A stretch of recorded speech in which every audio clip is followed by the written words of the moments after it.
வணக்கம். இயற்பியல் +2 இயற்பியல்ல சாப்டர் 1ல எடுத்துக்காட்டு 1.5 நிலைமின்னியல்ல பக்க எண் 10. இது எடுத்துக்காட்டு 1.5. ஆரம் 1 மீட்டர் கொண்ட வட்டத்தில் உள்ள 4 புள்ளிகளில் ஆரம் 1 மீட்டர் கொண்ட போட்டிருக்கேன். இது 1 இது 1 இது 1 இது 1. ஆரம் 1 மீட்டர், மையத்திலிருந்து இந்த மின்துகள் இருக்கக்கூடிய தூரம் 1 மீட்டர். வட்டத்தில் உள்ள 4 புள்ளிகளில் ஆரம் 1 மீட்டர் கொண்ட வட்டத்தில் உள்ள 4 புள்ளிகளில் 4 சமமான மின்னூட்டம் கொண்ட மின்துகள்கள் Q1, Q2, Q3 மற்றும் Q4 அதாவது +1 மைக்ரோ கூலும் வைக்கப்பட்டுள்ளன. இதனுடைய மதிப்பு என்னன்னா +1 மைக்ரோ கூலும். இதனுடைய மதிப்பு +1 மைக்ரோ கூலும். இதுவும் +1 மைக்ரோ கூலும். இதுவும் +1 மைக்ரோ கூலும். மையத்திலிருந்து சம தூரத்துல இது வைக்கப்பட்டிருக்கு. இந்த 4 மின்துகள் Q1 மீது மற்ற அனைத்து மின்துகள்களாலும் செலுத்தப்படும் மொத்த விசையை கணக்கிடுக. இந்த மின்துகள் Q1 மீது Q2 செலுத்தக்கூடிய விசை, Q3 செலுத்தக்கூடிய விசை, Q4 செலுத்தக்கூடிய விசை, இது எல்லாத்தையும் கூட்டி இது மேற்பொருந்துதல் தத்துவம், சூப்பர் பொசிஷன் பிரின்சிபல் அப்படின்னு சொல்றது.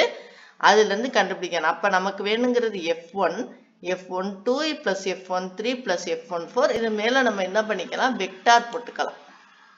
இப்படி வெக்டார் போட்டுக்கலாம். ஏன்னா திசையையும் சேர்த்து தான் நம்ம பார்க்கணும். இது என்னன்னா F1 அப்படிங்கிறது Q1 மீது செலுத்தக்கூடிய மற்ற துகள்கள் செலுத்தக்கூடிய மொத்த விசை. F12னா Q1 மீது Q2 செலுத்தக்கூடிய விசை. F13னா Q1 மீது Q3 செலுத்தக்கூடிய விசை. முதல்ல போடுறதே மெயின் நமக்கு. 14னா Q1 மீது Q4 செலுத்தக்கூடிய விசை. Q1 மீது Q2 செலுத்தக்கூடிய விசை. Q1 மீது Q3 செலுத்தக்கூடிய விசை. Q1 மீது Q4 செலுத்தக்கூடிய விசை. இது மூணையும் நம்ம கூட்டினோம்னா நமக்கு Q1 மீது மற்ற துகள்கள் செலுத்தப்படும் விசையை நம்ம கண்டுபிடிக்கலாம். இது கொடுக்கப்பட்டுள்ளது என்னன்னா Q1, Q2, Q3, Q4 நாலோட மதிப்புமே +1 micro coulomb, ஆரம் 1 மீட்டர்னு கொடுத்துருக்கு. இப்ப இந்த படத்தை நான் உங்களுக்கு எக்ஸ்பிளைன் பண்றேன். இந்த டாட் லைனா போட்டிருக்கு பாத்தீங்களா, இதுதான் Q1க்கும் Q3க்கும் உள்ள தூரம். அது எப்படி எழுதுறோம், R31ன்னு எழுதுறாங்க. அது மாதிரி Q2க்கும் Q1க்கும் உள்ள தூரம் இந்த இவ்வளவு தூரம், இதுதான் R21. இந்த Q4க்கும் Q1க்கும் உள்ள தூரம் எவ்வளவு, R41.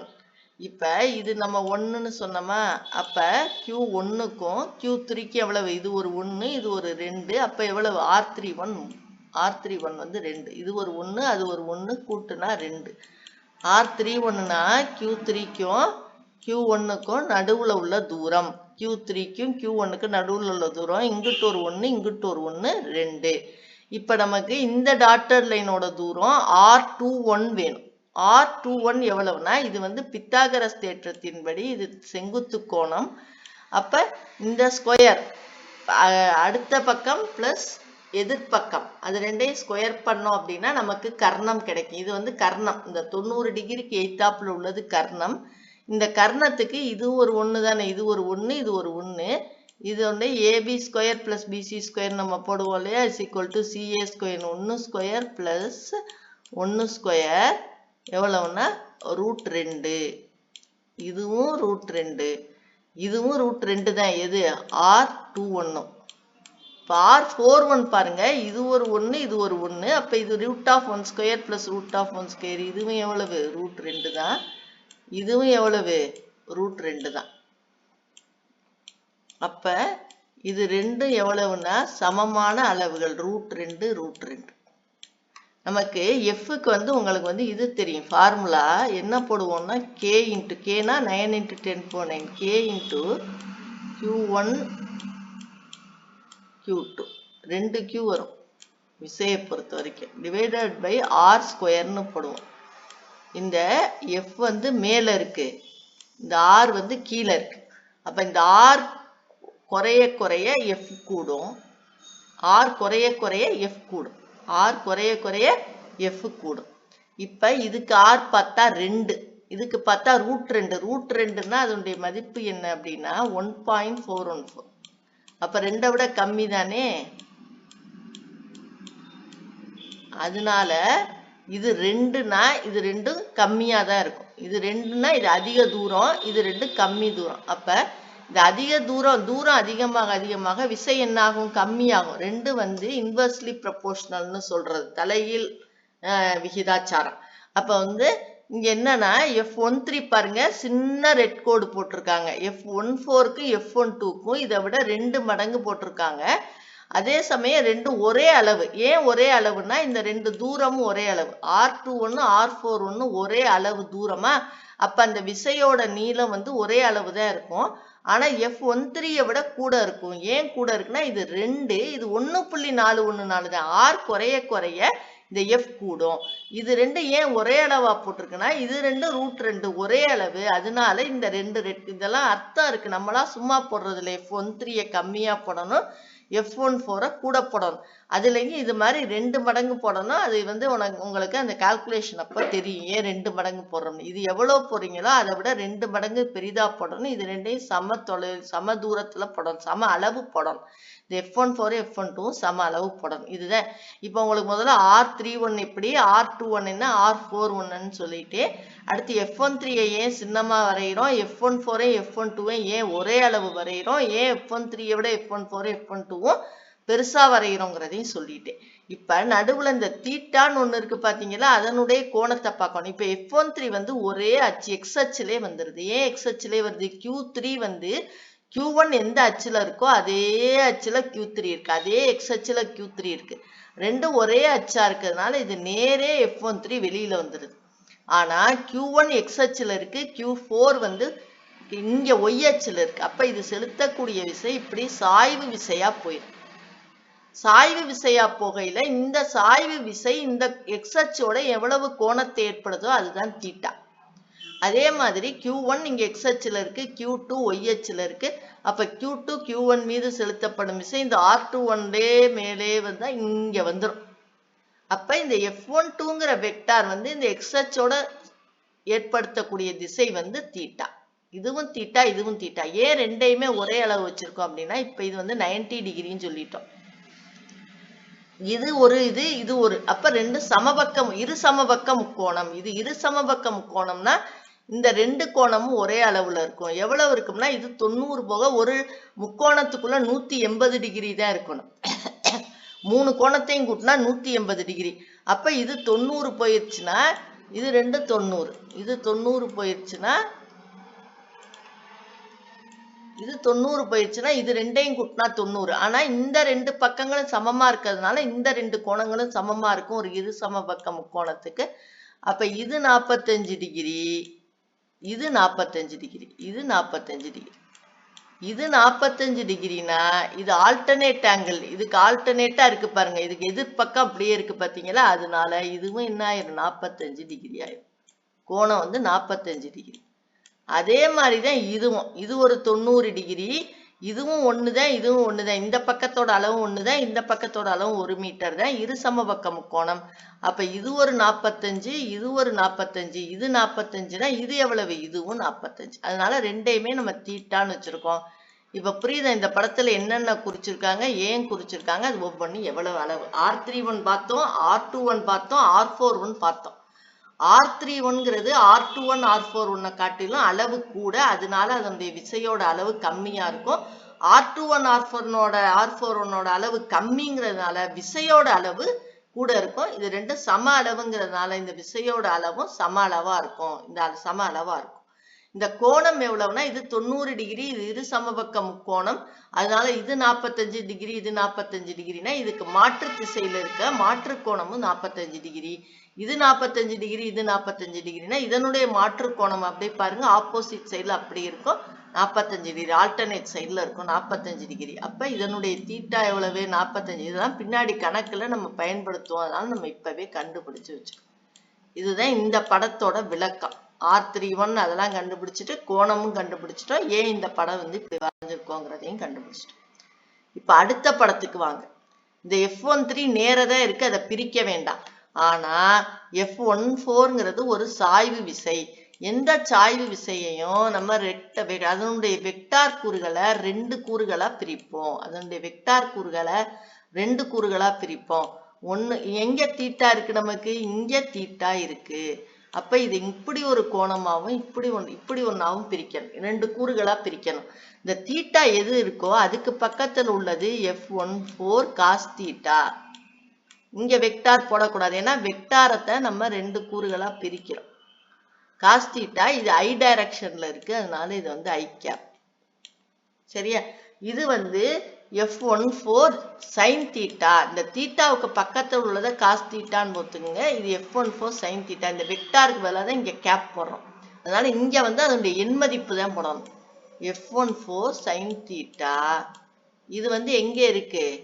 Jல இருக்கு. அதனால இது வந்து J கேப். இப்படி போட்டுக்கலாம். அதே மாதிரி F12 சாய்வு. எந்த சாய்வு விசையா எந்த சாய்வா இருந்தாலும் நீங்க வந்து 2ஆ பிரிக்கிறது இப்படிதான். அதை ஈஸியா தெரிஞ்சுக்கங்க. சாய்வா இருந்தா அது 2ஆ பிரிக்கணும். ஏன்னா X அச்சுல Y அச்சுல இருந்தா தான் நம்ம கணக்கு பண்ண முடியும். அப்ப F12 இப்படி இருக்கு. ஆனா அதனுடைய கோணம் வந்து எங்க இருக்குன்னா இங்க இருக்கு தீட்டா. இந்த படத்துல போய் அங்கே பாருங்க, உங்களுக்கு தெரியும். இந்த இருக்கு பாத்தீங்களா? தீட்டா இங்க இருக்கு, இங்க இருக்கு. இதுக்கு எங்க இருக்கு? இந்த இருக்கு. F14க்கு இப்படி இருக்கு, F12க்கு இப்படி இருக்கு. இதைத்தான் நான் இந்த பக்கம் பார்த்தீங்களா? இந்த படத்தை தான் நான் இதுக்கு இங்கிட்டு உள்ளதை தான் போட்டிருக்கேன். இதுக்கு உள்ளதை போட்டிருக்கேன். அப்ப இந்த தீட்டாவுக்கு பக்கத்தில் உள்ளது என்னது? காஸ் தீட்டான்னு நான் சொன்னேன். F12 cos theta. இது எக்ஸ் அச்சிலே போகுதா? எக்ஸ் அச்சிலே போறதுனால இது வந்து ஐ கேப். இது வந்து F12 sin தீட்டா தான். F12 ஏன்னா தீட்டாவுக்கு எதிர்பக்கம் உள்ளதை நம்ம sin தீட்டான்னு எழுதுவோம். ஆனா இது வந்து இது ஐனா இது வந்து மைனஸ் ஜே. இது வந்து மைனஸ் ஜே. அதனால உங்களுக்கு இது மைனஸ் ஜே கேப். இப்படி 2ஆ பிரியும். இதுதான் ஐ கேப் ஜே கேப் எழுதுறது. இது F14 cos தீட்டா ஐ கேப். இது F14 sin theta j gap. இது F12 cos தீட்டா ஐ கேப். இது minus F12 sin theta j cap. அப்படி பார்க்கையில இது பிளஸ் ஜே கேப்பா, இது வந்து மைனஸ் ஜே கேப். இது வந்து மைனஸ் ஜே கேப். அப்ப இது ரெண்டு என்ன ஆயிரும்? கேன்சல் ஆகி மிச்சம் இருக்க விசை இது மட்டும்தான். எது? F13 கூட்டிக்கணும். அது போக F14 cos தீட்டா. இதெல்லாம் பின்னாடி நான் உங்களுக்கு ஸ்டெப் வந்து பின்னாடி எக்ஸ்பிளைன் பண்ணியிருக்கேன். இப்போ இந்த படம் புரியணுங்கிறதுனால உங்களுக்கு எக்ஸ்பிளைன் பண்றேன். F14 cos theta plus F12 sin theta, F12 cos theta.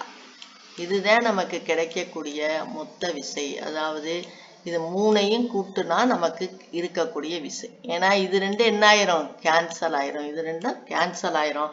அப்ப F13 plus F14 cos theta plus F12 cos theta. இதுலயும் இந்த F14 F12 சமம் சொல்லிட்டேன்னா அப்ப உங்களுக்கு என்ன வரும்?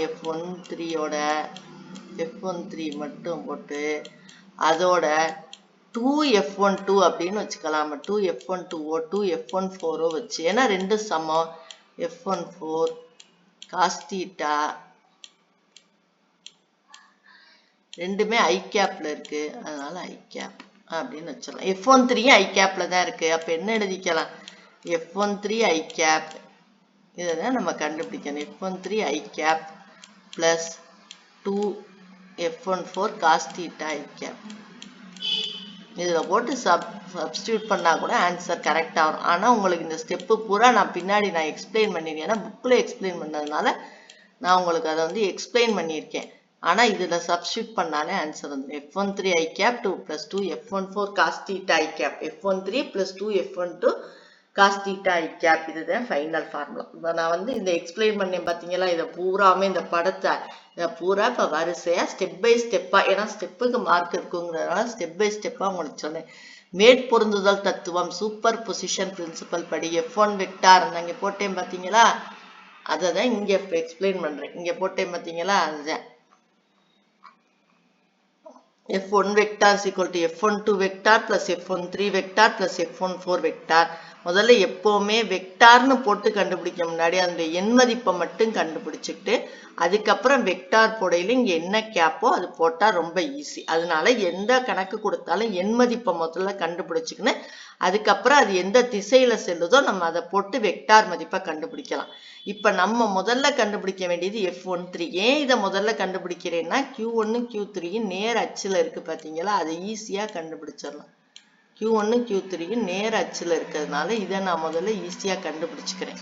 அப்ப F13 மட்டும் வேணும்னா K into Q1 Q3 by R13 ஸ்கொயர்னு வரும். அப்ப Q1 ஓட மதிப்பு என்ன 1 மைக்ரோ கூலும், Q3 ஓட மதிப்பு என்ன 1 மைக்ரோ கூலும், R ஓட மதிப்பு என்ன 2 மீட்டர். நம்ம ஏற்கனவே நான் உங்களுக்கு கண்டுபிடிச்சு வச்சிருக்கேன். R ஓட மதிப்பு 2 மீட்டர். இப்போதைக்கு இது தேவையில்லை.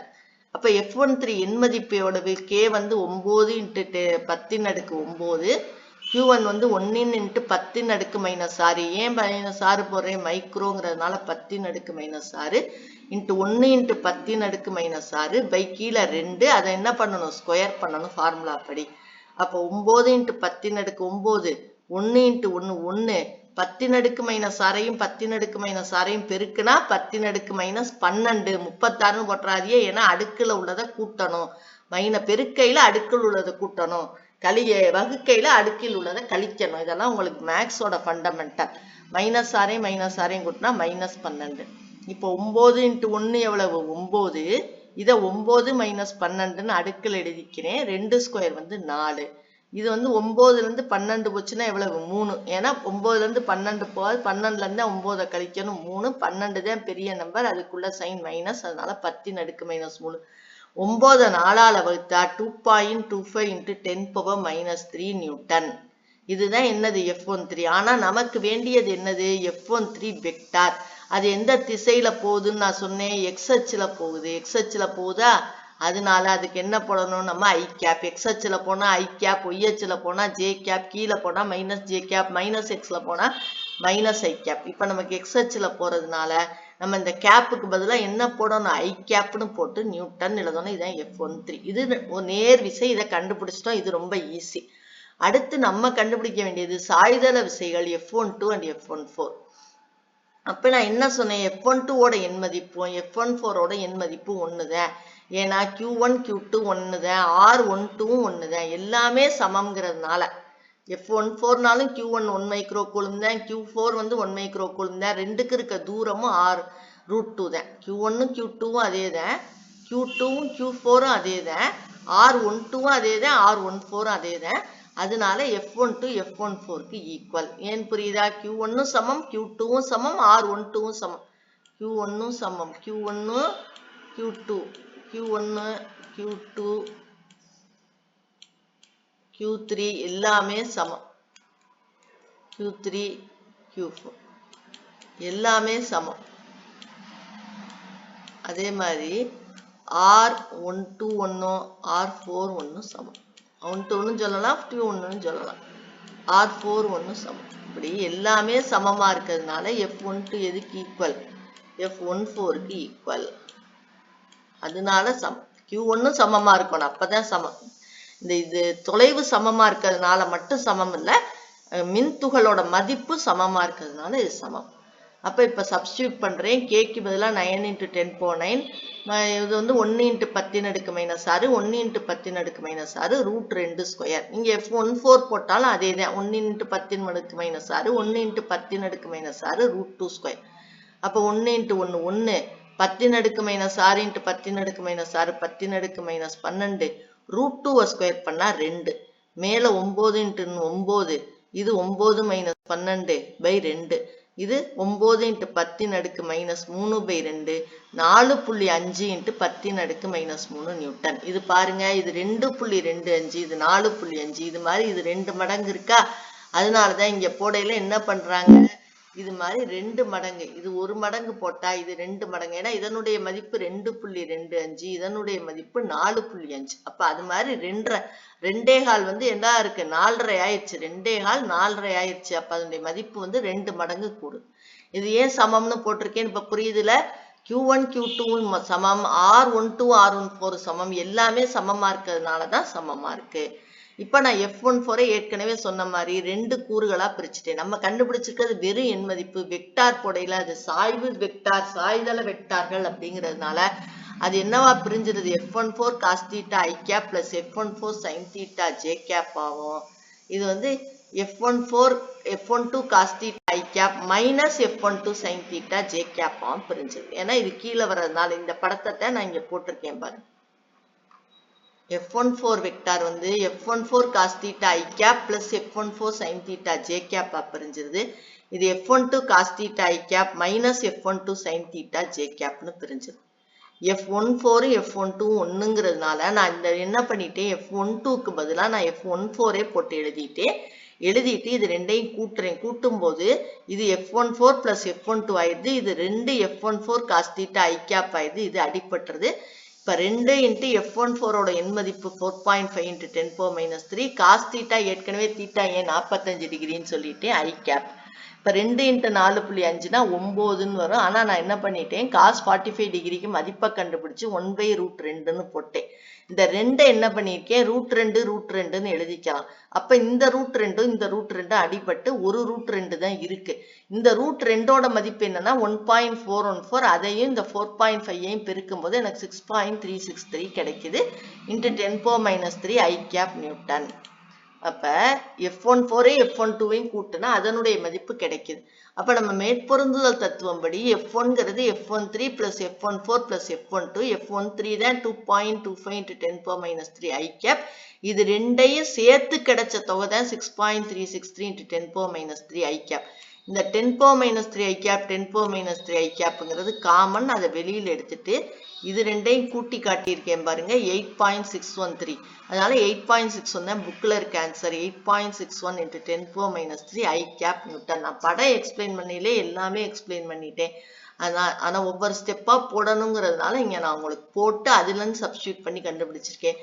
இல்ல படத்தே போச்சு, இந்த இடத்துல சப்ஸ்டியூட் பண்ணாவே எல்லாமே கிடைச்சிடும். ஆனா நான் புக்குல உள்ளபடியே உங்களுக்கு வரிசைப்படி போட்டு காமிச்சிட்டேன். சாய்தள விசையை பிரிக்கிறது ரொம்ப ஈஸியா நான் சொல்லி தந்திருக்கேன். தீட்டாவுக்கு பக்கத்துல உள்ளது காஸ் தீட்டா, அதுக்கு எய்தாப்புல உள்ளது சைன் தீட்டா. தீட்டாங்கிறது இந்த விசை எக்ஸ் அச்சோட ஏற்படுத்துற கோணம் தான் தீட்டா. எங்க தீட்டா குறிக்கணும் கன்ஃபியூஷன் வரக்கூடாது. எக்ஸ் அச்சோட ஏற்படுத்துறது தான் தீட்டா. நம்ம இந்த படத்தில் இந்த கணக்குல இப்ப answer 8.61 into 10 power minus 3 I cap Newton. அடுத்த வகுப்புல சந்திப்போம். நன்றி.